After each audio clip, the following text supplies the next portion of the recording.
রাগ এটা খারাপ কিছুই না, কিন্তু সঠিকভাবে না বুঝলে এটা তোমার সম্পর্ক, তোমার কাজ, এমনকি তোমার মস্তিষ্কের হেলথও নষ্ট করতে পারে। আজ আমি তোমাকে শুধু বলবো না রাগ কিভাবে তুমি নিয়ন্ত্রণ করবে, বলবো বিজ্ঞান কি বলে, কেন হয়, আর কিভাবে এটাকে বাস্তবে ঠিক করবে। তুমি যখন রাগ করো তোমার মস্তিষ্কের একটা অংশ অ্যামিগডেলা হঠাৎ করে সক্রিয় হয়ে যায়। ওটা হলো তোমার ব্রেনের ইমোশনাল অ্যালার্ম সিস্টেম। যখন কেউ তোমাকে আঘাত করে, অবমূল্যায়ন করে বা তুমি অন্যায় অনুভব করো, অ্যামিগডেলা তোমার শরীরে অ্যাড্রেনালিন আর কর্টিসল ছুড়ে দেয়। এর ফলে হার্টবিট বেড়ে যায়, নিঃশ্বাস ছোট হয়ে যায়, মাথা গরম হয়ে যায়, আর চিন্তা করার ক্ষমতা অনেক কমে যায়। এই সময় তোমার ব্রেনের আরেকটা অংশ প্রিফ্রন্টাল কর্টেক্স, যেটা লজিক, রিজনিং আর ডিসিশন নেয়, সেটা প্রায় বন্ধ হয়ে যায়।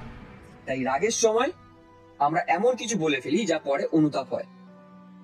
ধরো তুমি অফিসে অনেক পরিশ্রম করছো, কিন্তু তোমার বস তোমার কাজের প্রশংসা না করে উল্টে ত্রুটি ধরছে। তুমি ভিতরে ভিতরে কষ্ট পেলে, এমিগডেলা তোমাকে বললো ফাইট ব্যাক, তুমি রেগে কথা বললে, পরে বুঝলে কথাটা তুমি ঠিকই বলেছো, কিন্তু তোমার কথা বলার টাইমটা ঠিক ছিল না। এই হলো রাগের ফাঁদ। রাগ মানে তুমি খারাপ না, তুমি শুধু সঠিক মুহূর্তে চিন্তা করোনি। যখন তোমার রাগ উঠছে, তুমি বুঝতে পারছো তোমার রাগ হচ্ছে, তখন 5 মিনিট গভীর নিঃশ্বাস নাও। বৈজ্ঞানিক ভাবে এটা তোমার প্যারাসিম্প্যাথেটিক নার্ভাস সিস্টেমকে সক্রিয় করে, যা শরীরকে শান্ত করে এবং অ্যামিগডেলার ওভার রিঅ্যাকশন থামায়।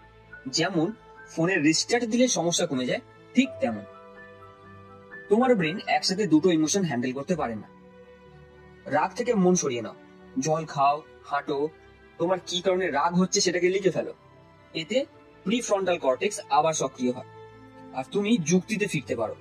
যখনই তোমার রাগ হবে, নিজেকে একটা প্রশ্ন করো, এই যে তোমার রাগটা হচ্ছে, এটা কি তোমার ইগো থেকে আসছে নাকি সত্যিকারের অন্যায় থেকে? গবেষণায় দেখা গেছে যে মানুষ রাগের কারণ নিয়ে 10 সেকেন্ড ভাবে, তার রাগের তীব্রতা 60% কমে যায়। রাগ চেপে রাখলে সেটা টক্সিন শরীরে থেকে যায়, যা ব্লাড প্রেশার, স্ট্রেস লেভেল, এমনকি ইমিউন সিস্টেমকেও ক্ষতি করে।